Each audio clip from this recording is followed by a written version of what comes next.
मैं doctor Sanjay Kumar Mishra from Patna.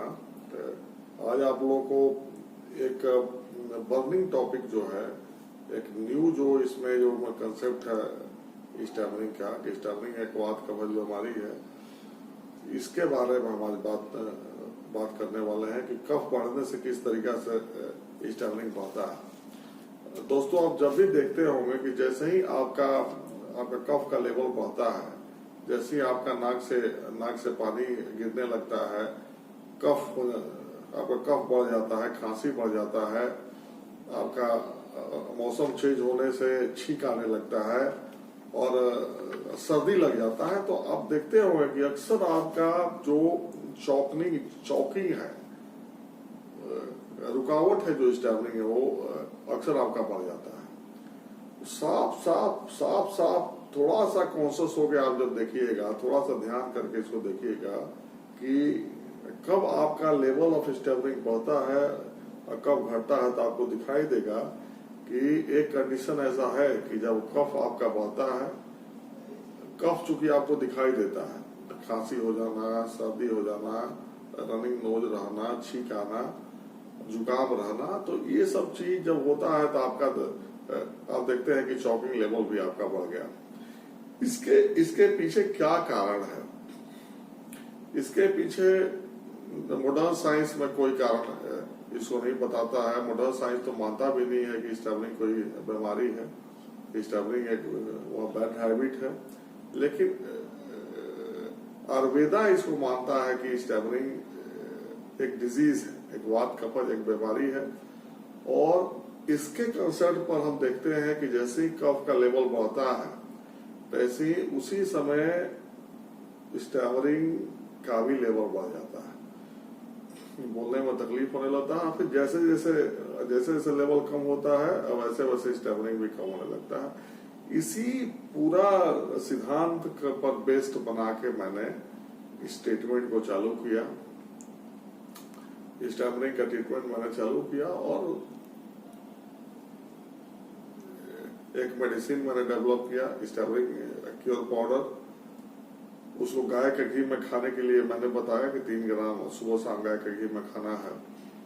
एक specific प्राणायाम मैंने इसको डेवलप किया, 3 टाइप का। ब्रीथ होल्डिंग एक है, उजाई प्राणायाम भी है, जोर से सांस लेना छोड़ना है, एक स्पेसिफिक पैटर्न है, बहुत सारा टिप्स मैंने बताया। ये सब करने से जहां एक तरफ आपका जो कफ का लेवल है वो आपका कम होता है, जो आपका जो कॉन्फिडेंस लेवल जो गिर जाता है स्टैमरिंग होने के बाद, जो आपका जो कॉन्फिडेंस लेवल जो आपका गिर जाता है, ब्रेक हो जाता है, उसको रिस्टोर करता है। आपका जो फियर है, वो फियर के लेवल को वो कम करता है। एक्चुअली में फियर तो बाद में आता है, पहले तो स्टैमरिंग हो जाता है, अब फियर बाद में आ जाता है। उसको लगता है कि अब कहीं भी जाएंगे तो स्टैमरिंग करेंगे, सिचुएशन में जाएंगे तो स्टैमरिंग होगा। इसके चलते अनकॉन्शियस माइंड में फियर बढ़ जाता है। तो वो जैसे जैसे आपको चौकिंग कम होता है, बोलने में स्मूथनेस आता है, वैसे वैसे फियर भी कम होता है और कॉन्फिडेंस लेवल भी बढ़ता है। जैसे जैसे सारा ट्रीटमेंट से आपका कॉम्प्लिकेशन कम होता है, वैसे वैसे जो आपका उसी तरीका से आपका सेम कॉन्फिडेंस लेवल भी बढ़ता है।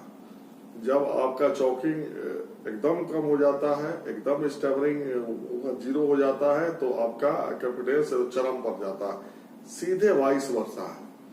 कॉन्फिडेंस और स्टैमरिंग का रिलेशन जो है एकदम कंप्लीट वाइस वर्सा है।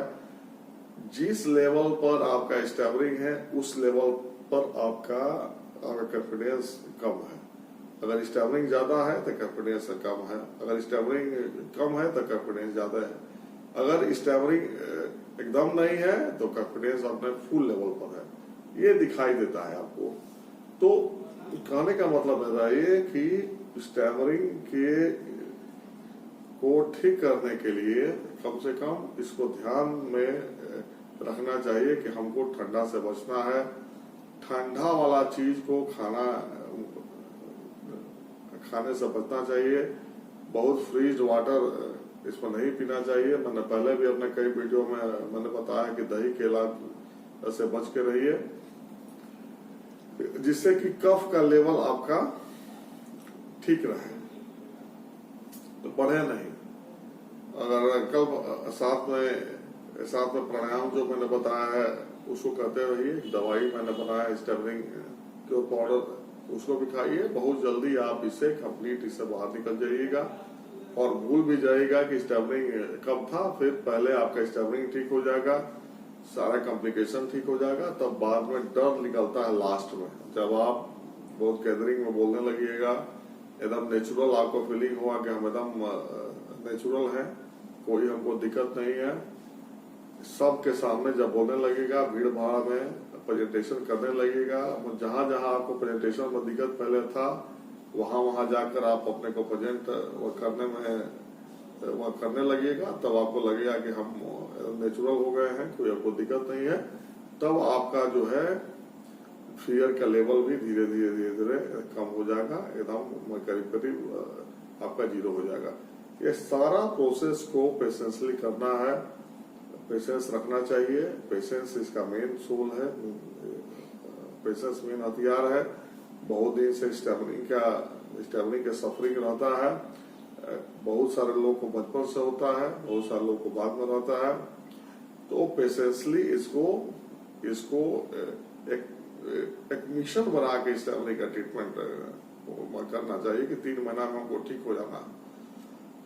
3 महीना में अगर आप ठीक से योगा कर लिए, प्राणायाम कर लिए, दवाई खा लिए, सारा मेरा बताया हुआ टेक्निक फॉलो कर लीजिएगा, तो कोई कारण नहीं है कि आपका परमानेंट स्टैमरिंग एकदम परमानेंट खत्म नहीं हो जाएगा। स्टैमरिंग हमेशा के लिए ठीक हो जाता है। बहुत ज्यादा जिसको स्टैमरिंग है, बहुत ज्यादा लेवल उससे ज्यादा है, 3rd डिग्री है, 4th डिग्री है, तो उसको उसमें टाइम थोड़ा सा ज्यादा लगाना पड़ता है। लेकिन उसका भी अगर टाइम देने पर वो भी एकदम परमानेंटली ठीक हो जाता है। बस जस्ट हम कहेंगे अपने मित्रों को कि स्टैमरिंग को एक मिशन के तरह लीजिए, मिशन स्टैमरिंग फ्री। कहने का मतलब है कि दिमाग में रखिए कि स्टैमरिंग को मिशन के तरफ लेना है, मिशन स्टैमरिंग फ्री। 3 महीना में दिमाग में सोचिए कि हमको स्टैमरिंग को ठीक कर लेना है। उस 3 महीना में अपने को झोंक दीजिए, प्राणायाम करने में, ब्रीदिंग एक्सरसाइज जो बताते हैं, दवाई खाइए टाइम से, ठंडा से बचिए। हर काम जो इसके लिए जरूरी है इसको ठीक करने के लिए आंख में आंख मिला के बात कीजिए। पहला लेटर को धीरे से बोलिए, एकदम फ्लो में बोलिए। पहला लेटर पहले बोल लीजिए, उसके बाद दूसरा लेटर अपने आप निकलने लगता है। कोशिश कीजिए, पेशेंस बनाए रखिए, आशावादी बनिए। ये सारा प्रोसेस को अपनाइए, मिशन की तरफ इसको लीजिए। कोई कारण नहीं है कि स्टैमरिंग आपका चला ही जाएगा। एक समय आएगा कि आप स्टैमरिंग फ्री हो जाइएगा, इस प्रॉब्लम से मुक्त हो जाइएगा और एकदम नेचुरल आप फील कीजिएगा। ओके, धन्यवाद।